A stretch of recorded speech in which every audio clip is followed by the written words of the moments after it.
It's all right. Ngibonga kakhulu. Mina ngicela ukubonga kuwena baba lokho mina engingicabanga. Engasho ukuthi ungenzela ngoba favorite. Ngibonga umNazaretha wakho baba noma ngibonge ingubo yakho enomphetho. Mhlanga ngayibamba ingubo yakho enomphetho. Ngiyacabanga ukuthi uNkulunkulu uzobona futhi noNkulunkulu wami uShembe. Ngiyabonga kakhulu. Ngicabanga ukuthi ubaba uShembe unami.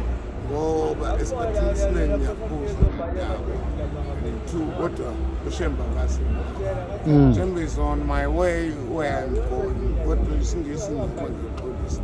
Ngiyabonga kakhulu ngoShembe. Selokhu ngabona iKenani ngangizwa ukukhuluma ngeKenani. Ngibona abantu bekhuluma ngeKenani. Yizo abantu bathi kuneKenani. Ngangazi ukuthi iKenani liyokwazi ukungenza into ezikubusisa. Lamhlanje ngiyathemba ukuthi uNkulunkulu manginika amandla nawe uShembe uNazaretha ukwazi ukuya khona eKenani. Ngiyabonga kakhulu. Ngiyabonga kakhulu. Lokhu ubuye eKenani nje yini osuyibonile umehluko?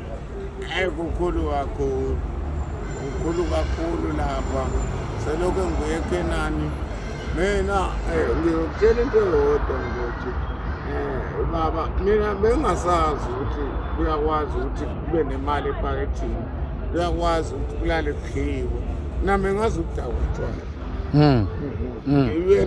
Nokuthi ngibe yikona lokho-ke okwesintu bengeke ngizekusho nabantu abadala emaphambili.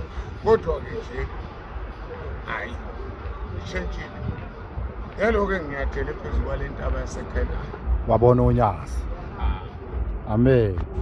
Hayi ukhulunywa siyabonga Mdavu insizwa lena uMdavu iphilisa nje ngokuthi iwashe imoto eworkshop lapha eThekwini inobufakazi obuqinile ngoNyazi nendaba yaseKenani ibuya phezulu eKenani. Siyacela ukuthi abafuna nje ukuyazi neindaba ezinkulu bazizwe abangadinga nje kuyisiza ngoba indoda hayi ithi ibona imisebenzi oNyazi njengoba ikhuma isigqoko nje ihlonipha lona uNyazi. Siyabonga Mdavu yadavusa. Mina ngikubonga kakhulu. Ngibonga mina into eyisiboniso phambi kwami. Ngoba mina ngelokho ngizwa kuthiwa uShembe zizwa abantu ukuthi uShembe hayi nginaki lento. Kodwa sokukumina sengikubonile uShembe inkosi. Ngiyazi bese siphathe kanjalo. Amen.